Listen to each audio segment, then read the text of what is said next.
Hey, the speaker is Alice Guionnet from the University of Lyon, École Normale, and she will speak on free transport. Okay. So thank you for talking. Yes. Thank you for the invitation to talk here. So, as you may know, I'm not really from the field. I'm from probability theory, and what I will try to tell you is some attempt with together with Dimashetenko. Wow, that's a mailboard. Okay, so Dimashetenko and Johan Dabrowski to prove some isomorphisms between von Neumann algebra by using a classical idea from probability theory. Okay, so what is the framework? So we would like to consider what we call in free probability the law of D non-commutative algebra, non-commutative variable.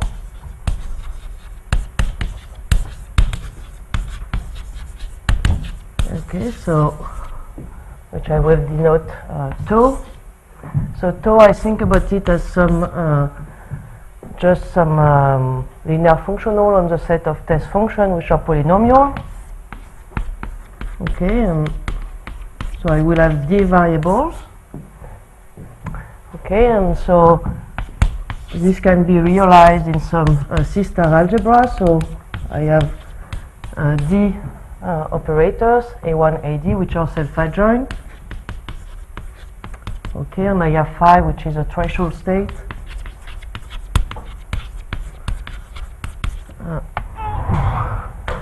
On a C-star algebra A.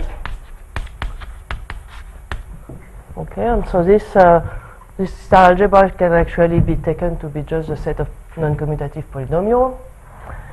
And what I would like to find is a natural condition, so natural at least in my sense, that I'm coming from classical probability, so that the von Neumann algebra associated to tau by the genus construction is isomorphic to the free product. Okay, and I would like to find a nice condition on tau so that this is true. And so nice if you are coming from classical probability. An idea would be that if you have classical probability, so you want just to compare the L infinity space of two probability measures. Okay, and so some mu, which is some probability on RD, and you would like to compare it, for instance, with just Gaussian. So you can do that in principle as soon as mu has some diffuse path, but it's much easier to do if you know that mu has a density with respect to Lebesgue measure on a nice density. Okay, and so we would like to have such a similar condition, and so the idea is to use what was introduced by Dan Voiculescu, which is called conjugate variable. Because so of course we don't have densities, but we have conjugate variables which play a similar role. So to define them, I consider a non-commutative derivative. So derivative with respect to the i's variable. So maybe I just do this I. So of a polynomial. Okay, so this is going to be the sum of all the possible tensor products xik plus 1 xi L, where the sum is over all k, so that ik is equal to I. Okay, so you define this, and you define the conjugate variable. So psi j is a conjugate variable.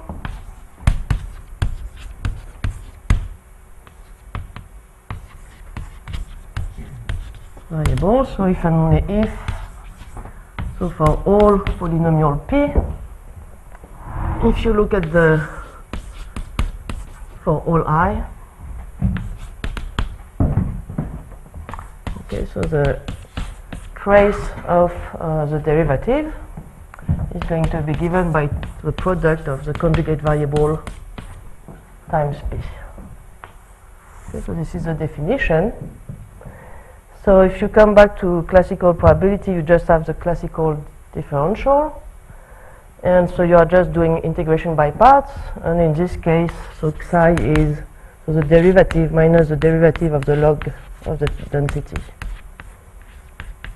Okay? Psi I is allowed to live somewhere in L2 or in... So here I am, yeah, in principle in the Van Neumann algebra. I mean, yes, you would like to find, but you would no. I mean, yeah, well, you can find it also, of course, in L2. In the case which will interest us, it will be a super smooth function. But yeah. Okay, so it doesn't need to exist, but so we assume it exists. Yeah. Okay, so so examples. Or in the case where the psi I or just xi. Okay, so then tau is what is called sigma d, the law of d free semicircle law, free semicircular variable.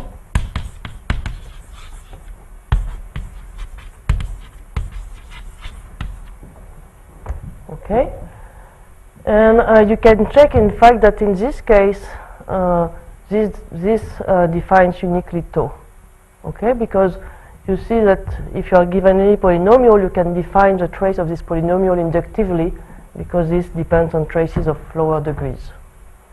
Okay, so the trace is so you can see actually that this induction procedure is just related to the fact that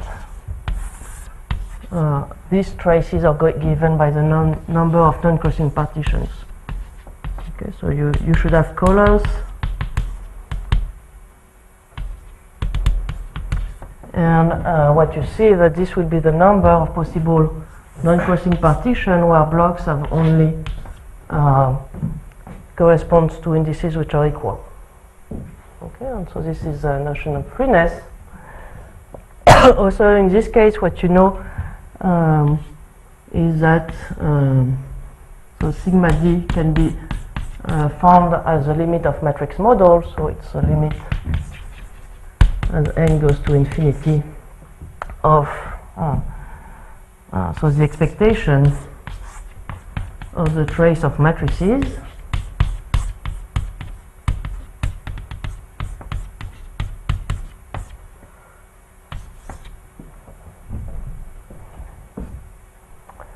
okay, and where the xi are GUE matrices. Okay, so GUE matrices means that you take n by n matrix, and it's Hermitian, and you fill it with independent Gaussian entries. Okay, so that's an example, and and then you have existence, so the existence of other laws with such maybe I could write it here. So so in general, so if you consider a more general law than this one, than random matrices, so you consider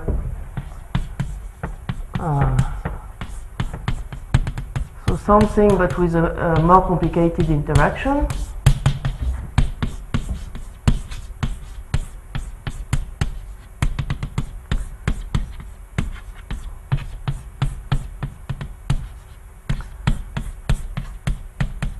Okay, so then you know that if you know that almost surely, or at least in L2, traces of moments converge towards something which depends on V. Okay.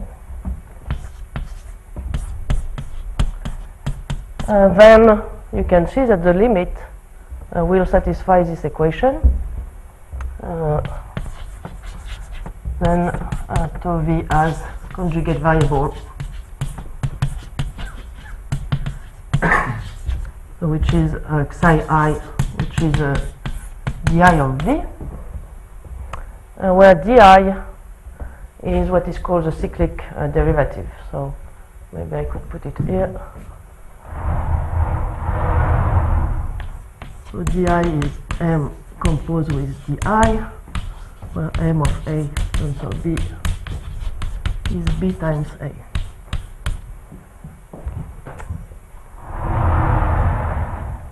Okay, and in fact, so we know convergence only in the cases that I'm going now to discuss, which are cases where v is some perturbation of the quadratic potential, or v has some strict convexity properties that I will define later. Okay. So now, what is free transport, and what can we prove about this kind of question of isomorphism? So,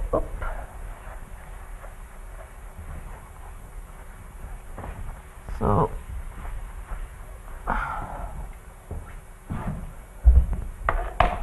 okay. So the idea is that this was with Dima.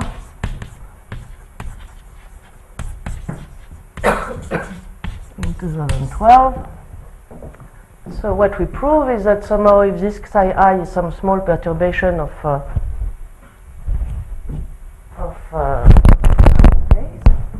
Okay, so what did we prove with Dima?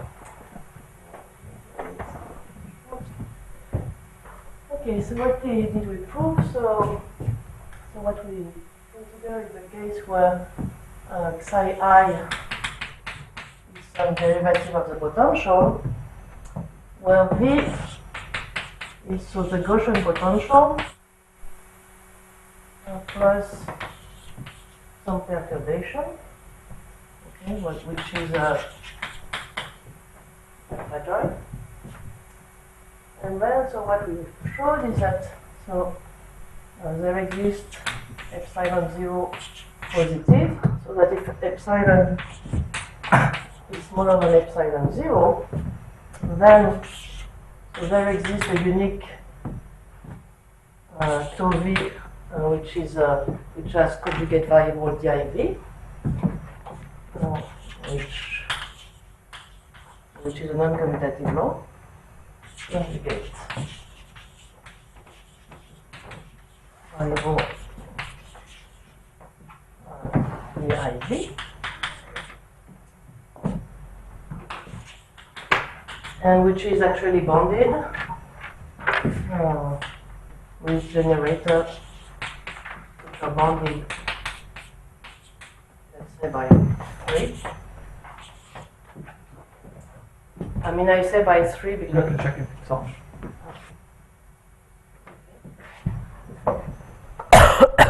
I say by 3 because somehow, so in the case where epsilon is 0, the semicircular law is bounded by 2, and so we allow to have some slightly larger variable because epsilon is small enough, but not, it needs to be uniformly bounded to. So the second thing is that we have this kind of limit. So it's a limit of matrix models. And the third thing, which was the center, which is that there exists a free transport map.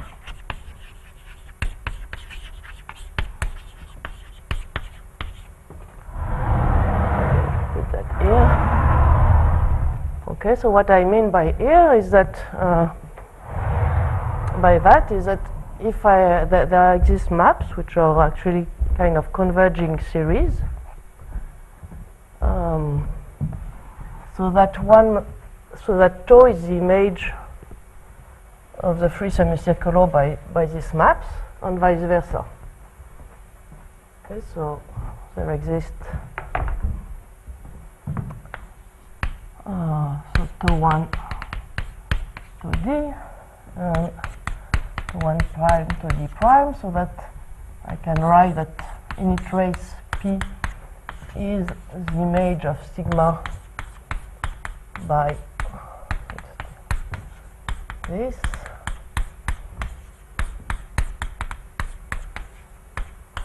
And sigma D of P is the trace of same thing with phi.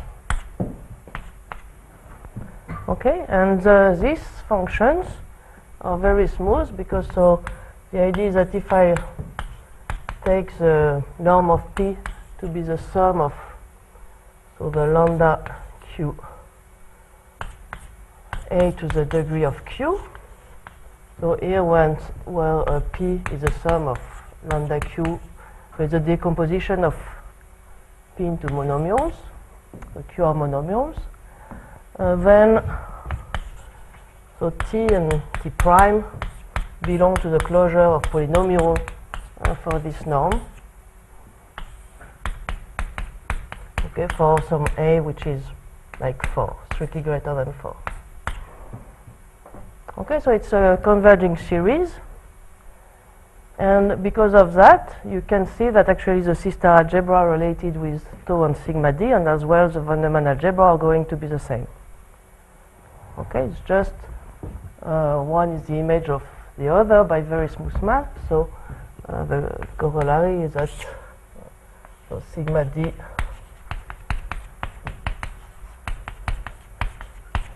has same von Neumann algebra and also same C-star algebra. Okay, so that was the result we got. And the question was, and so actually there was a corollary, so which was about Q Gaussians. So Q Gaussians are laws which are kind of interpolation between classical Gaussian and free Gaussian, free semicircular law. Okay, so it's tau Q of some monomial,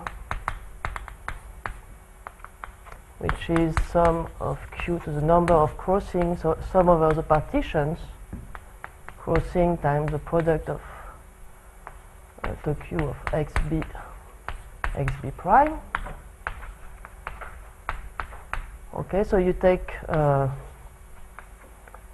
so you have you can define a non-commutative law by its monomial by just saying that the trace of a monomial would be the product of the covariance, a bit like the Gaussian. So for the Gaussian, you would sum over all possible partitions.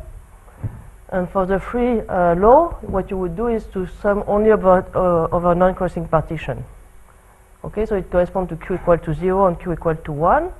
And now you can count the number of crossing in your partition and you put a weight.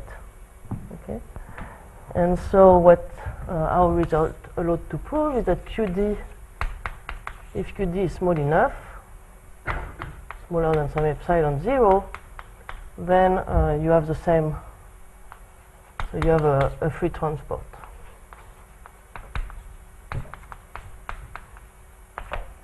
Okay. Okay, so this was any questions? So this was about 5 years ago, and since then we were wondering how to generalize this kind of approach to non-perturbative situations.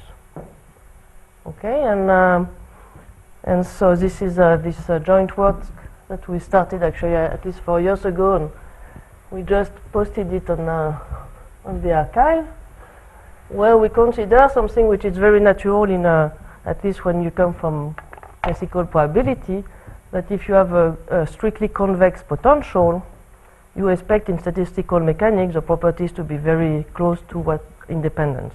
I mean, classical probability, if you have in statistical mechanics, if you have a potential which is strictly convex, you have all the same kind of properties and for independent Gaussian. So that's kind of what drove us, and so the theorem is somehow indeed that, so with Dabrowski and Johann Dabrowski and Dima, is that now, so if you take V so strictly convex, and I will define this notion of strict convexity as I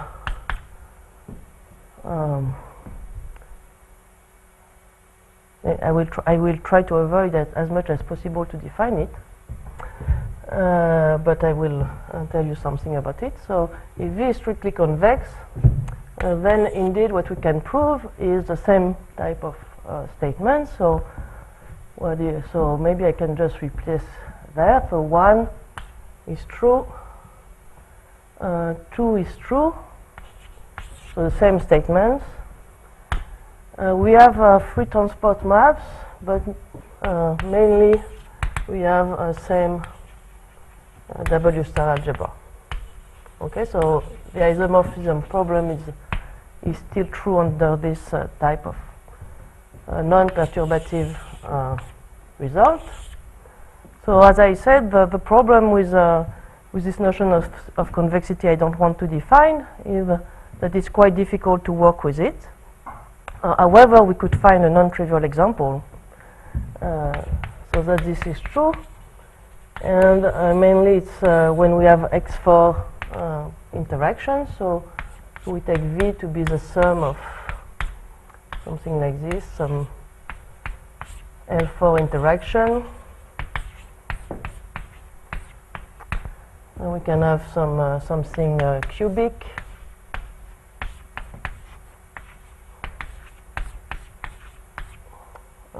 and something quadratic.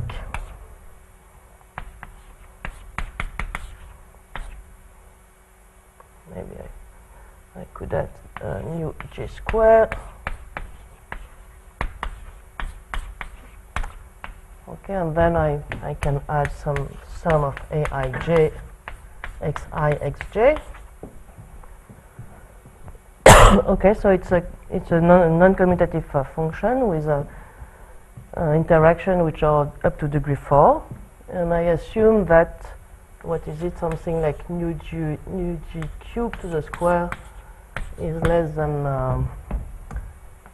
something like 8 over 3 or 3 over 8, or something like this, and nu g4 is positive, and the alphas are real, and what else? Yes, and A is a D by D matrix, which I suppose is greater than C identity for some C positive. Okay, so that's an example of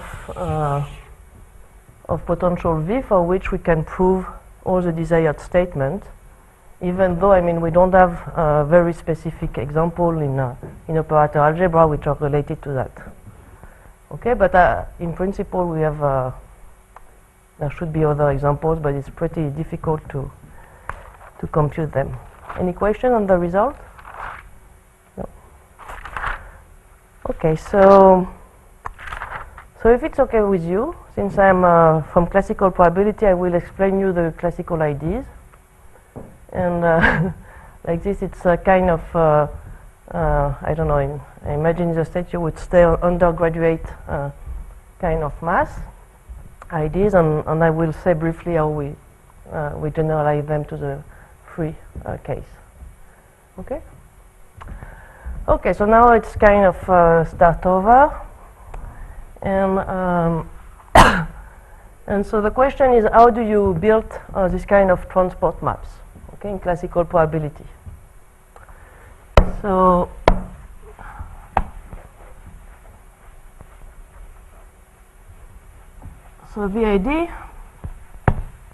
the simplest ID you can have, it goes back to Monge and Ampere, and the idea is that, so you imagine you have two probability measure on R, so you know it's really the simplest thing you can imagine. So V is some function going to infinity at infinity. You normalize it so that you have a probability measure, and now you want to have a second one.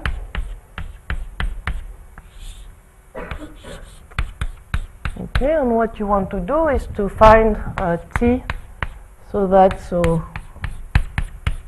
the push forward of p by t is going to be q. All right. So you can write what this is. So this means that if I take any test function f, I take the push forward by t, so under p,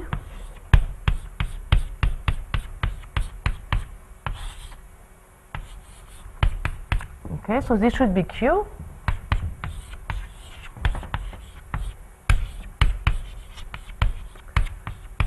And to find an equation over t, what I can just do is write the change of variable y equal tx, okay? And so this will be f of tx, and then I have e minus w of tx, and I have just t prime dx divided by zw. Okay, and so because you have this for any f, this gives you an equation for your function t.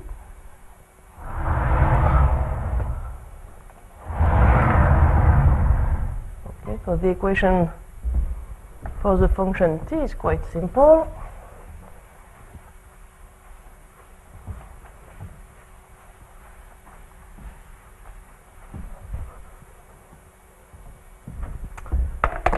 So you can guess it yourself. So you're going to say that minus w of x minus the log of the normalizing constant has to be equal to minus w of tx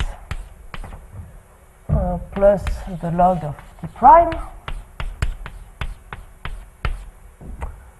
minus the log of zw. Okay, so I just rewrote this equality using that I have equality for all functions.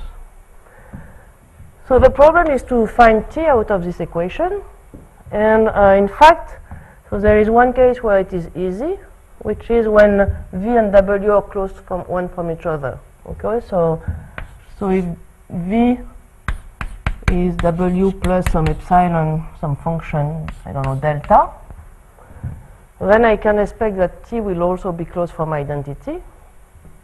Okay, so x plus epsilon tx. Well, it can also depend on epsilon. And then what you see is that so if v and w are small enough, you can use the implicit function theorem to solve this equation, simply because you will not meet the singularity of the logarithm. Okay, so it's a very easy equation. Now it's not, what do you do if you, so that's somehow the perturbative situation, and this is what we did with DIMA in the non-commutative case somehow. So now what can you do if you want to treat non-perturbative situations? So the idea is somehow to do interpolation. Okay, if you can do perturbative situation, you can hope that you can do the transport when you go from v to v plus epsilon, the difference of w minus v, and you can do lots of small differences, and so hopefully you can go from one potential to the other. Okay, so the idea is you want to consider interpolation.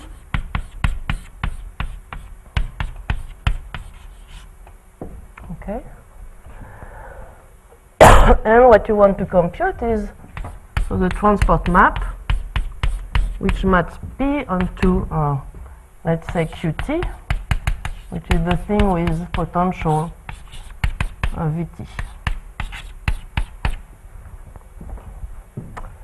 Okay, so you do that, and you can write this equation, okay, for all t. So you can write it, so minus Vx minus log of zv, or minus, so here it's Vt,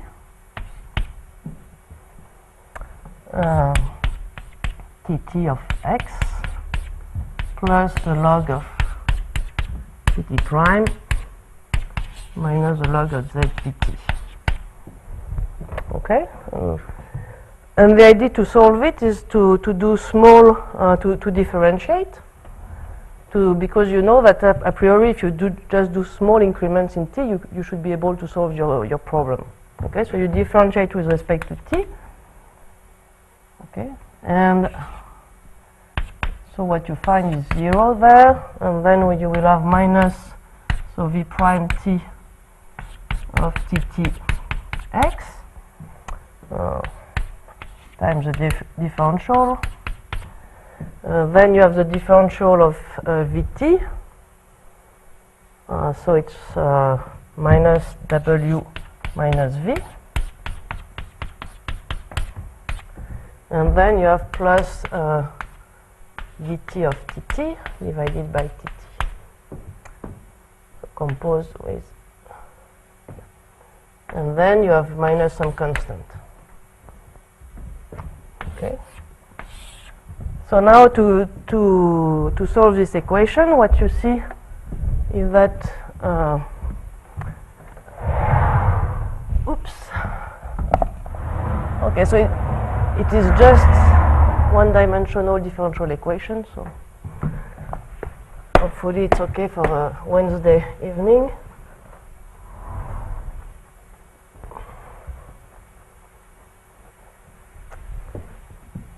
Okay, so what you have now, if you put phi t prime, so if you assume that this is the derivative of tt composed with the inverse of tt, okay, and I replace over there. So if I am not mistaken, what I should find is that phi second t of x minus v prime t of x phi t prime of x should be w minus v of x up to a constant. Okay, so it should be okay. And so what I see is that I want to check to solve this and this. So dt of tt equal phi t of tt. Okay, so finding the transport map amounts to solve these two equations. And the first equation is actually well known. It's called what is called a Poisson equation. Okay, so here you have it's kind of it equation. Okay, so you have the Laplacian in a potential. Okay, and to solve the Poisson equation, so you can see that Lt, which is just the second derivative minus e prime t of x dx. So you can exponentiate it to get a semigroup. Okay, so this gives you a semigroup in time. Actually, so in good cases, this semigroup will converge towards what I denoted pt. Okay, towards pt. And the advantage is that what you see that what you have to solve is Lt phi t, which is this thing. So because you can exponentiate it, you can define the inverse, provided you can you know this kind of behavior. So this is that phi t is going to be equal to the integral from 0 to infinity of exponential s Lt of w minus v of x ds.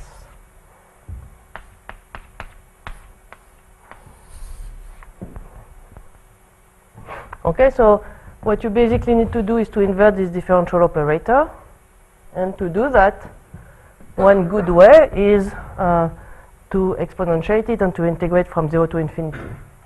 And here I forgot, so there is a constant. And you can check that, so if this is well defined, so this means if this is going to 0 fast enough, so you have in this kind of convergence, then this is a good definition. Moreover, this function will be smooth, so you can solve the second transport equation, right? So the question is to try to generalize this to the free case, and a driving thing is there any question on this? No.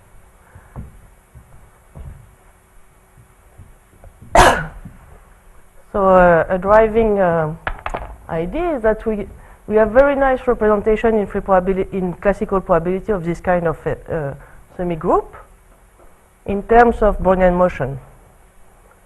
Okay, so here it's a bit more, but let's say that, so if we consider a solution by what we call stochastic differential equation,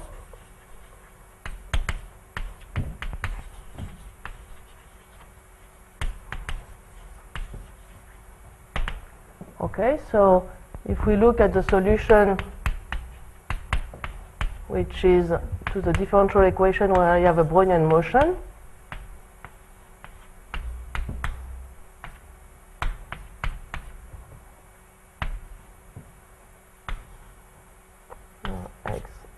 xu, okay, then I know that the law of this guy is exactly given by this, okay. So I know that exponential SLT f of x, I can represent it as the expectation, so expectation over the Brownian motion of f of xx. So knowing the initial conditions somehow. So I just take expectation over Brownian motion. And why? So and now the remark is that so if V is strictly convex, then you have very good properties of this guy. So for instance, as I said, it's converging towards the invariant measure. Then this is true.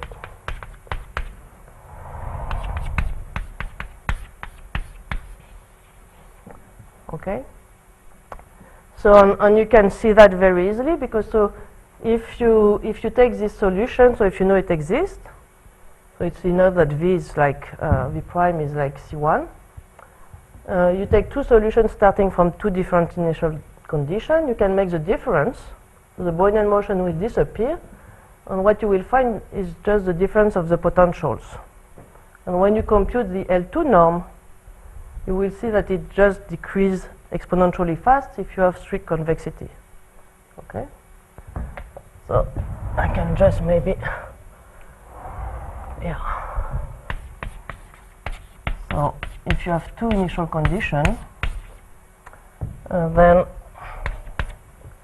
so this will be V prime T xxu minus V prime T xyu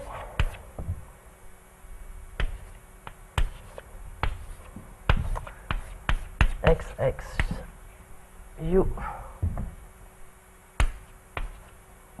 minus xyu.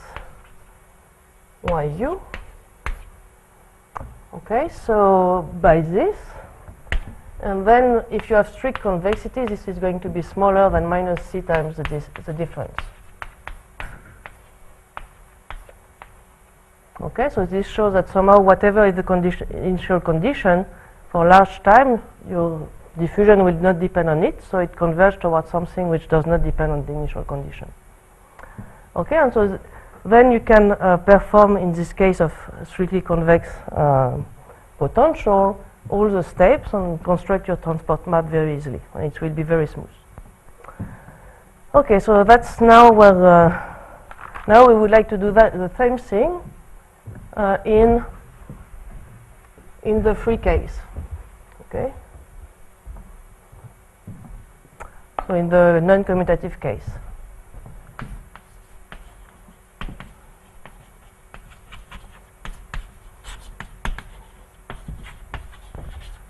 Okay, so and the point is that we also have diffusion in the free case. So we have the Brownian motion B, which is transformed into the free Brownian motion S.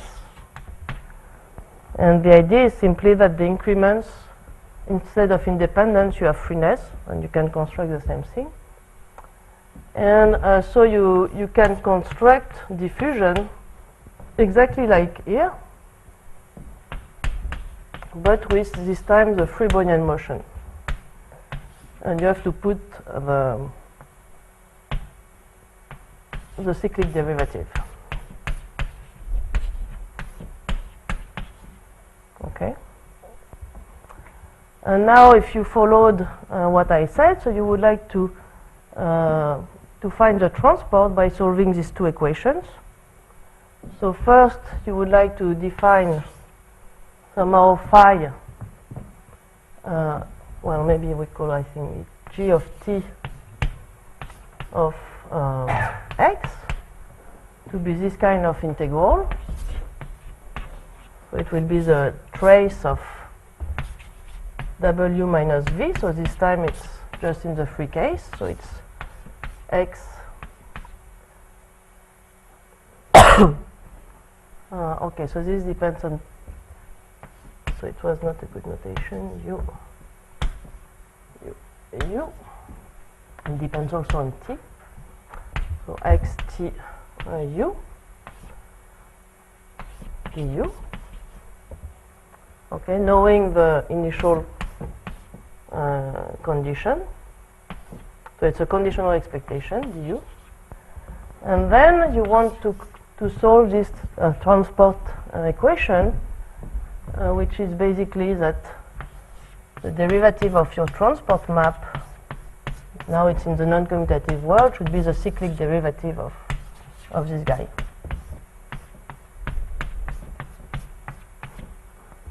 Okay, so actually maybe that's the right time to use it, no? Okay, anyway, so it's just to say that you have this classical theory, and in principle you can try to extend the solution which are given by the classical theory to the non-commutative theory just by replacing classical Brownian motion by free Brownian motion. So of course then you have to make sense of all these things, and you have to make sense of the fact that you will have a solution to these equations.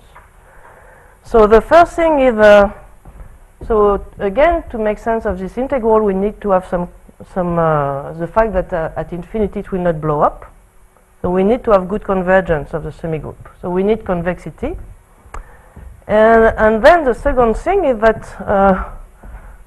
we need this guy G to be smooth enough to be able to solve the transport equation. Already in the classical case, I mean, you cannot have G to be very wide, so you need it to be smooth.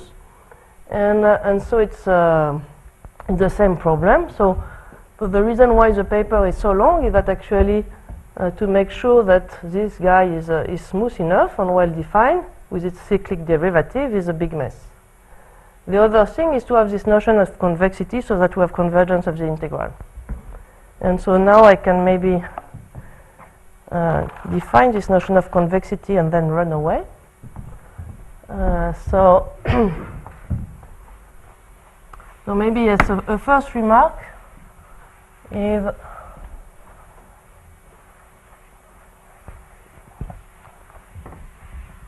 maybe a remark is that before with Dima we used some notion of convexity which turns out to be not very appropriate. So I mean you could think that what you want is just here to have the same kind of inequality.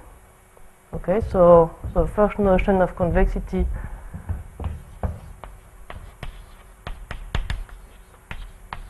so this would be just to have the same thing in something like this. So if you have commutative variable, you would assume this is bounded below by the square norm. So now you're in a non-commutative context, and so you could try to define convexity by something like this.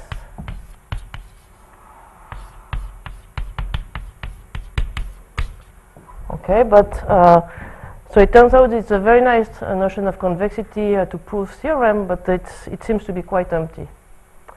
So in the sense that, so if you take V to be x to the 4, for instance, you would like this example to be convex. In fact, you can find example of 2 by 2 matrices x and y, so that this will not be satisfied. Okay, so this notion of convexity, which is making things very easy, is not okay. So what we had to do was a bit more sophisticated. So we look at the equation of our potential. So we have this dj and di. Okay, so that's the natural definition of the equation in this case. And what we would like is that this is greater than some c times identity. Okay, and for all x. Okay, this looks like another thing, very natural thing. The problem, of course, is that you need to say what this means. So in which space you are working, okay? So this guy is in a tensor product. So what topology do you put on this tensor product, and what topology do you put on the matrices of this guy? So the first thing is that, so what we have to do is consider this in the Hagerup tensor product. So Hagerup. So the reason for this is that we need to see that as a completely bounded map. So when we multiplied inside by elements, it has to be a continuous map. Okay, so we need that. We need also to take conditional expectations. So this is why this is the Hagerup tensor product.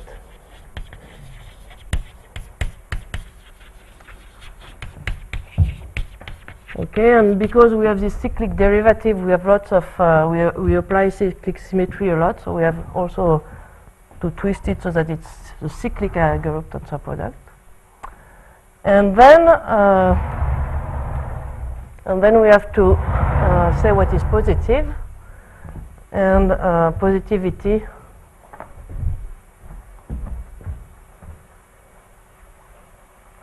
is going to be in the sense that you get contractions.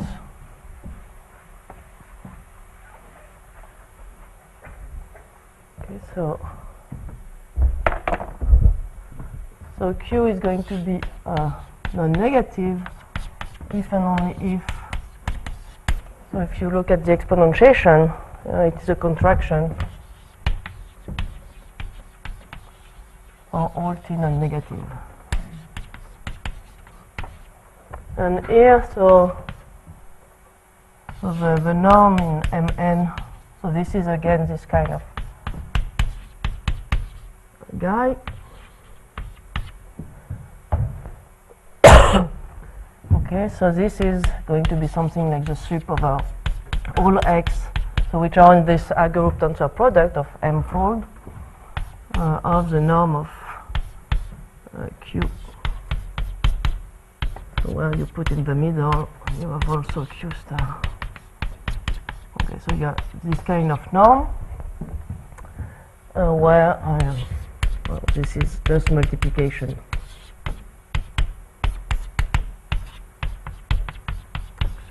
Okay, so you have this kind of norm, and so with this kind of definition, then indeed we can prove all the steps of the construction in the free case. So this means we can construct the free stochastic differential equation. We can prove it converge when time goes to infinity. We can prove actually it's also approximable by matrices, and then we can also prove that the map we build this way is smooth enough that we have a solution of our equation. Also build the transport map. Of course, so the issue now is that this notion of convexity is not empty, but it's not clear how many convex functions we have and what examples we can cover this way. Okay, so it's late, and I think I should finish here. Thank you.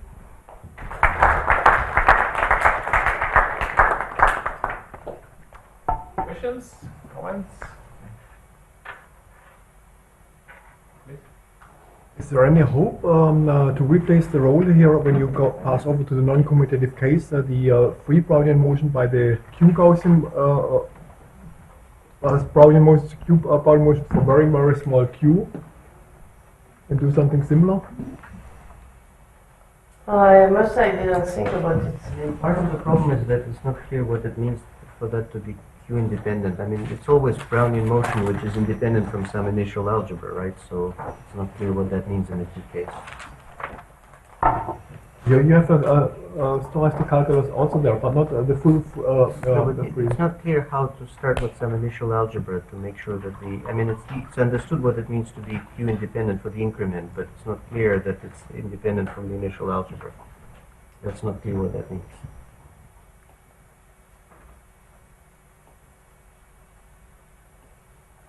Other questions?